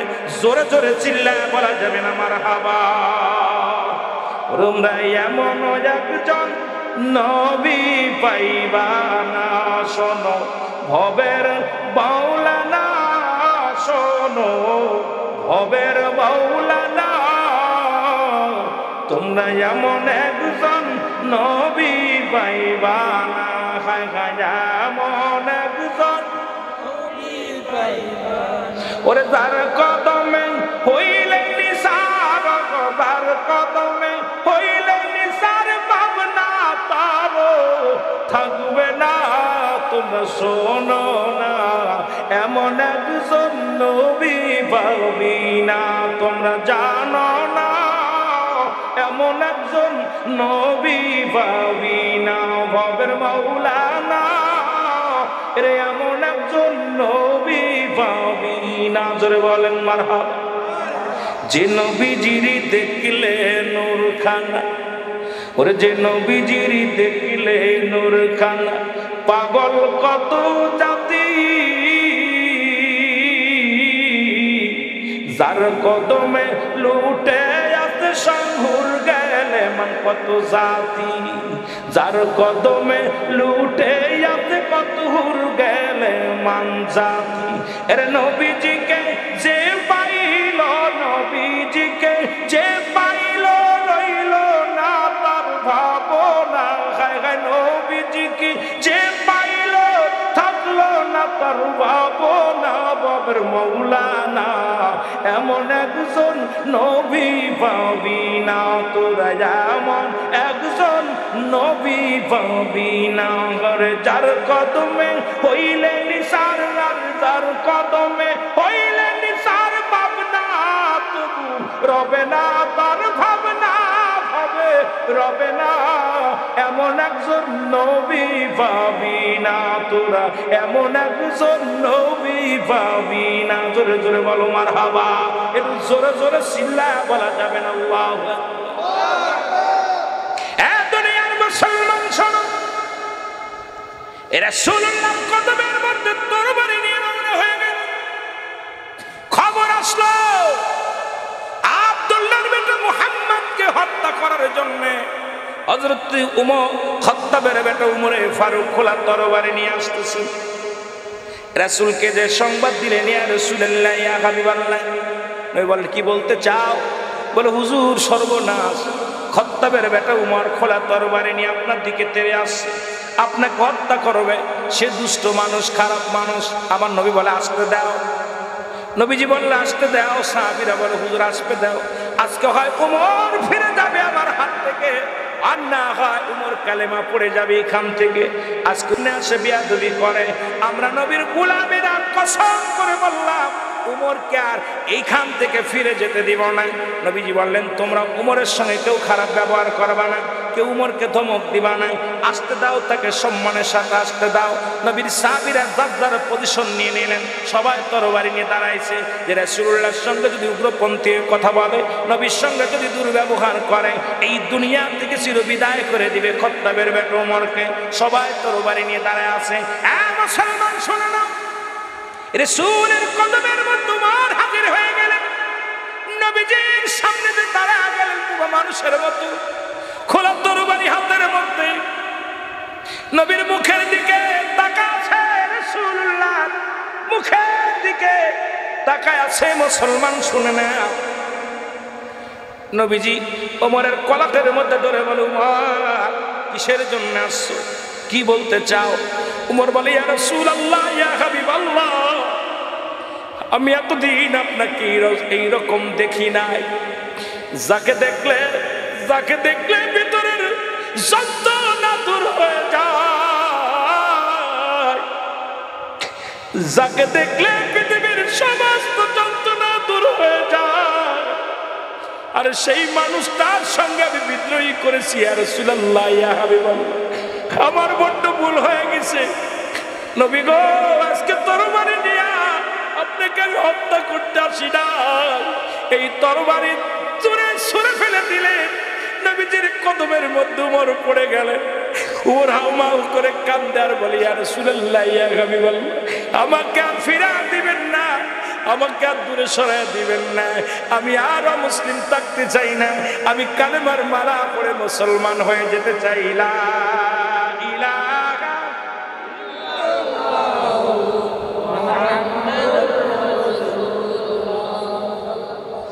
সাল্লাল্লাহু আলাইহি ওয়াসাল্লাম। জোরে জোরে চিল্লায় বলা যাবে না মারহাবা। এ মুসলমান শুনে না, হযরত ওমর যখন কালেমা পড়লেন, কালেমা পড়ার সঙ্গে সঙ্গে ইসলামের বিদায় ঝান্ডা বেজে উঠল। সাহাবীরা বলে, ইয়া রাসূলুল্লাহ, আমরা কাবা শরীফে আযান দিব, আমরা এখন নামাজ ওফের নামাজ পড়ব। ওমর বলেন, শোনো, আজ থেকে ওফের আযান চলবে, ওফের নামাজ চলবে। কারণ আজ থেকে যদি কোনো ব্যক্তি ইসলামের দিকে আঙ্গুল তোলে, তাকে দুনিয়া থেকে চির বিদায় করে দেয়া হবে। ও মুসলমান শুনে নাও, আজকে সে আবার আরেকজন উমরের প্রয়োজন। আজকে দেখা যায় পৃথিবীর বিভিন্ন প্রান্তরে আমার রাসূলুল্লাহর বিরুদ্ধে কথা বলে, আজকে কোরআনের বিরুদ্ধে কথা বলে। আজকে দেখলাম সকালবেলা ওই লামাযাবিরা বলতেছে কোরআন খতম করা হারাম, কোরআন খতম করা জায়েজ নাই, তারাবির নামাজে খতম করা জায়েজ নাই। এ মুসলমান শুনে নাও, ভালো করে শুনে নাও, বড় লজ্জাজনক ব্যাপার। কোথায় ফতোয়া লাগাইছে, এই লামাযাবিরা দেশটারে শেষ করতেছে। মুসলমান শুনে নাও, এই শিয়া সম্প্রদায় আজকে পৃথিবীটাকে শেষ করতেছে। মুসলমান, আরে আশ্চর্য হয়ে গেলাম, এই সমস্ত বেঈমানের দলেরা শুনেলাম কেউ কেউ বলতেছে আপনারা তাদের নাম জানেন। অনেক শায়েখ বলে শায়েখ কোনো দলিল না, দলিল হলো কুরআন, দলিল হলো হাদিস, দলিল হলো ইজমা, দলিল হলো কিয়াস। এখন আপনারা শায়েখের প্রেমে পড়ে গেছেন, এই শায়েখদের জন্য জাহান্নামে চলে যাবেন। এক শায়েখ বলতেছে মুসলমান পায়খানায় বসে সালাম দেওয়া যায়, সেই দলের লোক আপনাদের আশপাশে বেশি বেশি ঘোরাঘুরি করে, কয় বাথরুমে বসে পড়ে কি করে সালাম দেওয়া যায়। জোরে বলেন না নাউজুবিল্লাহ। কত বড় বাটপারের বাটপার এই কানার দলের কানা, বলতেছে বাথরুমে বসে সালাম দেওয়া যায়। আজকে আর এক কানায় বলতেছে কোরআন শরীফ খতম করা জায়েজ নেই, তারাবিতে খতম করা জায়েজ নেই। নাউজুবিল্লাহ বলেন, আরো জোরে বলেন। দেখছেন, এই অনেকে দেখছেন না, ফেসবুকে দেখছেন, ফেসবুকে দেখছেন। আমি আশ্চর্য হয়ে গেলাম যে কোথায় ফতোয়া লাগাইতেছে। আল্লাহ বলেন যে কোরআন যালিকাল কিতাবু লা রাইবা ফীহি, আল্লাহ বলেন যার মধ্যে কোনো সন্দেহ নাই, যার ভিতরে কোনো, যার মধ্যে কিঞ্চিত পরিমাণ সন্দেহ নাই, সেই কোরআনের বলতেছে। কোরআন আবার এক শায়েখ বলতেছে কোরআনের ভিতরে অধিকাংশ আয়াত ভুল আছে। নাউজুবিল্লাহ বলেন। আল্লাহ বলেন কারামান, আল্লাহ বলেন হুদাল লিল মুত্তাকিন। এই কোরআন সাধারণ মানুষের জন্য আসে নাই, একমাত্র হেদায়েত প্রাপ্ত বান্দাদের জন্য হলো কোরআন। এখন মুসলমান শোনো, আজকে আমাদের দেশে অসংখ্য কোরআনের পণ্ডিতেরা তারা কোরআনকে রিসার্চ করতে করতে যায়, তারা জানোয়ার হয়ে গেছে। জোরে বলেন ঠিক কিনা? বলতেছে এই জামানায় যদি কোরআন নাজিল হতো তাহলে আমাদের নাম থাকতো। এক পীর সাহেব বলছে, যে সে পীর সাহেব বলতেছে যদি এই জামানায় কোরআন নাজিল হতো তাহলে আমাদের বাপ দাদার নাম, আমাদের নাম থাকতো। আরে গদ্দবের বাচ্চা গদ্দব, কোরআন শরীফে তো ফিরাউনের নাম আছে, নমরুদের নাম আছে, কারুনের নাম আছে, আবু জেহেলের নাম আছে। তাদের মর্যাদা বাড়ছে না কমছে? কথা কয় না কেন? কোরআন শরীফে নাম থাকলে তাকে নাকি ইজ্জত হয়। আমি আশ্চর্য হয়ে গেলাম, এই সমস্ত গদ্দবদেরকে কি বলে বুঝাইব? কোরআন শরীফে ভুল আছে, কোরআন শরীফের ভিতরে ভুল আছে। নাউজুবিল্লাহ বলেন না। এই সমস্ত বিভ্রান্তি করে আমাদেরকে ঈমান হারা করতেছে। একটা দিছে এখানে জানাজার নামাজ পড়ে 1000 বার জায়েজ। নবীজি বদর প্রান্তরে কয়েকজন সাহাবী ইন্তেকাল করলেন। এই বদর না উহুদের যুদ্ধে, কয়েকটা হাদিস আছে এখানে। রাসূল পাক সাল্লাল্লাহু আলাইহি ওয়াসাল্লাম বললেন তোমার ভাইয়ের জানাজা শেষে নবীজি নিজেই দোয়া করলেন। হযরত আবু হুরায়রা রাদিয়াল্লাহু তাআলা থেকে বর্ণিত যে রাসূল সাল্লাল্লাহু আলাইহি ওয়াসাল্লাম এই সাহাবীদের জানাজা শেষে নবীজি নিজেই দোয়া করছে। সুবহানাল্লাহ বলেন, আরো জোরে বলেন। জানাজা কয় নামাজ, জানাজা কি নামাজ? কথা কন নাকি? কয় না, জানাজার নামাজ পড়ে এলাম। নামাজে গেলে সিজদা লাগে, রুকু লাগে। কথা বলেন না কেন? সিজদা রুকু লাগে না? কথা কয় না কেন? আত্মায়াত লাগে, দোয়া মাসুরা লাগে, দোয়া কুনুত লাগে। কিন্তু জানাজার নামাজ পড়লো, জানাজার নামাজ পড়েছে, দোয়া করছে। তা নামাজ যেহেতু পড়ছিস, দোয়া তো করার প্রয়োজন। জোরে বলে ঠিক কিনা? নামই হলো জানাজার নামাজ। এ ভাই, বড় আশ্চর্য হয়ে যায়, এখানে হাজারবার একাধিক দলিল আছে। যাবে না একটা দলিল দেন যে যাবে না, জানাজার নামাজ পড়ে দোয়া করা হারাম। একটা দলিল দেন যদি আপনি থাকেন, একটু দেখান আমার যে ভাই এটা হারাম, হারাম দেখান একটা। কিন্তু রাসূল সাল্লাল্লাহু আলাইহি ওয়াসাল্লাম দোয়া করছেন সাহাবীদেরকে নিয়ে, সাহাবীরাও করেছে। অসংখ্য প্রমাণ, অসংখ্য প্রমাণ রয়েছে। রাসূল সাল্লাল্লাহু আলাইহি ওয়াসাল্লাম সাহাবীদের ওই যুদ্ধের প্রান্তে যারা মৃত্যুবরণ করেছে, নবীজি তাদেরকে নিয়ে বললেন তোমরা তোমার ভাইয়ের জন্য দোয়া করো। সবাই মিলে সামনে লাশ থাকতে দাফন করে নাই, তারপরে দোয়া করছে। সুবহানাল্লাহ বলেন, আরো জোরে বলেন, আরো জোরে বলেন। আমার ভাইয়েরা, এখন অসংখ্য ওলামায়ে কেরাম আমাদের দেশে ফিতনা বাঁধায়া সমাজটা নষ্ট করতেছে। যেটা বলেন ঠিক কিনা? অসংখ্য ওলামায়ে কেরাম আমার দেশে এই ফিতনা শুরু করেছে। তারা ইহুদিদের চালা দালাল, খ্রিস্টানদের দালাল। যেহেতু আমি টিভিতে প্রোগ্রাম করছি, আমি জানি বাবা, শোনেন কথাগুলো বললে বুঝবেন। আমাদেরকে ওরা টাকার বিনিময়ে কিনে নিত, টাকা দিয়া কিনে নিয়ে আমাদেরকে যেভাবে ঘুরাইতে লিখে দিত, এরকম কাগজ লিখে দিত, এইভাবে ওয়াজ করবে। আমরা ঠিক এইভাবেও কথা বলা লাগতো। বাইরে বললে আরো দিন হাদিয়া পাওয়া যায়। কথা বোঝেননি? কারণ ওদের ইহুদি খ্রিস্টানদের চক্রান্ত আর মুসলমানদের চিরশত্রু হলো ইহুদি খ্রিস্টানেরা। আজকে অমুসলিমেরা মুসলমানদের শত্রু, তাদের সাথে হাতাহাত করে তাদের টাকা খাইয়ে মুসলমানদের। আপনারা কিছুদিন আগে শুনেছিলেন ঢাকা শহরে 40 বছর নামাজ পড়াইছে, 40টা বছর নামাজ পড়াইছে, উনি খ্রিস্টান। উনি কি? ইহুদি। ইহুদি ধরা পড়ছে, তারপর স্বীকার গেছে যে অসংখ্য মানুষকে উনি ইহুদি করে ফেলেছে, অসংখ্য মানুষকে উনি ইমান হারা করে ফেলেছে। ঢাকা শহর এক মসজিদের ইমাম সাহেব, যে উনি মুসল্লিদেরকে গোপনে গোপনে বুঝায় বুঝায়, যারা সরল সোজা মানুষ তাদেরকে বুঝায় বুঝায় তাদেরকে খ্রিস্টানদের দলে নিয়ে গেছে, খ্রিস্টানদের দলে নিয়ে গেছে। সুতরাং এই অসংখ্য আমাদের দেশে আলেম আছে, তারা ইসরায়েলের দালাল, খ্রিস্টানদের দালাল। এই দালালগুলো আমাদেরকে, অসাধারণ পাবলিকদেরকে বিভ্রান্তি করে যেটা করা যাবে না ওটা করেন, নবীর দরবারে এটা করে নাই, নবী যেটা করে নাই, নবীর এটা করে নাই। কারণ এই করতে করতে আপনারা শুনলে বেজার হবেন। এই জাহিলা জামানার আগে নবীজি বলছে কিয়ামতের আগে আলামতগুলো হবে, ঠিক শুরু হয়ে গেছে। আপনারা শুনলে কষ্ট পাবেন যে মক্কা মদিনায় সিনেমার হলের ভিত্তি স্থাপন হয়েছে। এখন ওরা বলতেছে মদিনার ইসলাম। আরে মদিনার ইসলাম, বাংলাদেশের সিনেমা বন্ধ হয়েছে, মক্কা মদিনায় সিনেমার হলের ভিত্তি স্থাপন হয়েছে। বাংলাদেশের পতিতালয় বন্ধ হয়েছে, আর সৌদি আরবে মুসলিম পতিতালয় খুলছে। এই সৌদি কেউ আছেন নাকি? যা আসে শুনছেন, সৌদি আরবে মুসলিম পতিতালয় খুলছে, আর বাংলাদেশের পতিতালয় বন্ধ হয়েছে। কথা শোনে, এখন ওদের কাছে ওরা কি সৌদি কি দলিল? সৌদি কোনো দলিল না, দলিল হলো কোরআন হাদিস ইজমা কিয়াস। জোরে বলেন ঠিক কিনা? আরো জোরে বলেন, আরো জোরে বলেন। দলিল কোনো মৌলবি না, ওই মৌলবি বিভ্রান্তি করতে সমাজটাকে। সৌদি আরবে এখন ওফেন মেয়েরা চাকরি করে, গাড়ি চালায়। শুধু তাই নয়, শুনলে আরো খুশি হবেন, বাংলাদেশ থেকে যত নারী গেছে সৌদি আরবে নারী শ্রমিক, প্রত্যেকে ডবল হয়ে বাড়ি ফিরছে। আরো কব, যদিও কালো মেয়ে, আমার এক বান্ধবী কালো, নাম হলো সুস্নেতা। শুনলাম উনি কইছে দোস্ত এমন জায়গায় আছে, একদিন ফোন করে তোর বাপ আসে একবার, ওর ছেলে আসে একবার, ছেলে এসে ফিরে যায়, বাপে আসে নির্যাতন করে। কয় রাতের বেলা বাবার কাছে থাকতে হবে, দিনের বেলা ছেলের কাছে থাকতে হবে। ছেলে চলে যায়, বাপ চলে যায় এক জায়গা, ওর বাপের এক একজনের 20-30 করে মেয়ে, সব বউ। তারপরও ওদের নারীর প্রতি এত নিশা।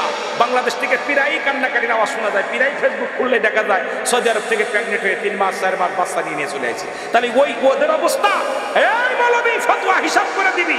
কারণ ওই সমস্ত ইসরায়েলের দালালগুলো বাংলার জমিনে ঢুকে বাংলার মানুষটাকে ইমান হারা করতে চলে। বলেন ঠিক কিনা? সৌদি কোনো দলিল না।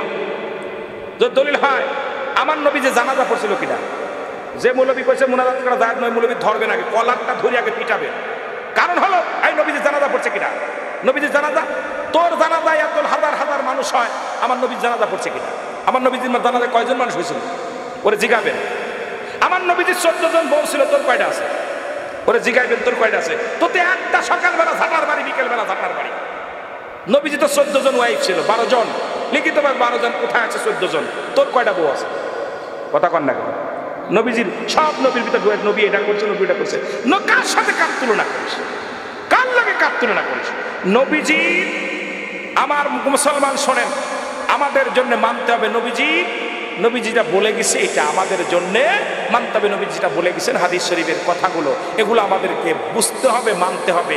এই হাদিস শরীফ, নবীর হাদিস, হাদিস এটা মানতে হবে। হাদিস মানা, নবীজির আদর্শ হলো ইসলামে আমাদের জন্য মানা উত্তম। জোরে বলেন ঠিক কিনা? আরো জোরে বলেন। এখন হালাত বুঝে নবী কোন হালাতে কি করছে। নবী তো দাঁড়ায়ও প্রসাব করছে, এখন তুই দাঁড়ায় করবি নাকি? কাবা শরীফের পানি দাঁড়াই খাওয়া সুন্নাত, তুই কি দাঁড়াই খাবি? এখন অবস্থা ওই জায়গায় হালাতটা বুঝতে হবে, স্থান কাল পাত্রভেদ। নবীজি মাঝে মাঝে দোয়া করতেন না। নবীজি দোয়া নামাজ দাঁড়াইছে, পিছনে শত্রুপক্ষ হানা দিছে তাদেরকে আক্রমণ করার জন্য। রাসূলুল্লাহ সালাম ফিরে বলতে, তোমরা তরবারি ধরো, তোমরা তরবারি ধরো। সালাম ডান পাশে, সালাম বাম পাশে ফিরেতে পারে নাই, শত্রুপক্ষ হানা দিছে। তুমি মৌলবী এসির মধ্যে বয়া নামাজ পড়ো আর দোয়া করতে গেলে তোমার কষ্ট লাগে।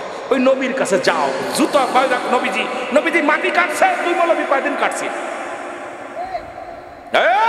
যে সমস্ত মৌলবীরা নবীর সঙ্গে ফতোয়া দাও, নবীজি রাখালি করেছে, তুই কয়দিন করেছিস? তুই তো এসির মধ্যে থাইকা, আমি যে পাতলা কাপ তাতে কাপড় বদলানি গরমের জ্বালায়। আমার রাসূলুল্লাহ নিজে হাতে মাটি টানছে, রাসূলুল্লাহ মাটি কাটছে, রাসূলুল্লাহ পেটে পাথর মারছে, নবী বকরি চড়াইছে, আর তুই মৌলবী খালি এসির মধ্যে খাস, পরের বাড়ি খাস, দাওয়াত খাস, আর হলো ফতোয়া উল্টো পাল্টা ফতোয়া দিয়ে ফেতনা বাতাস। জোরে বলেন ঠিক কিনা? সুন্নিয়তের প্রচারের স্বার্থে ভিডিওটি লাইক, কমেন্ট ও বেশি বেশি শেয়ার করুন। আমাদের সাথেই থাকুন।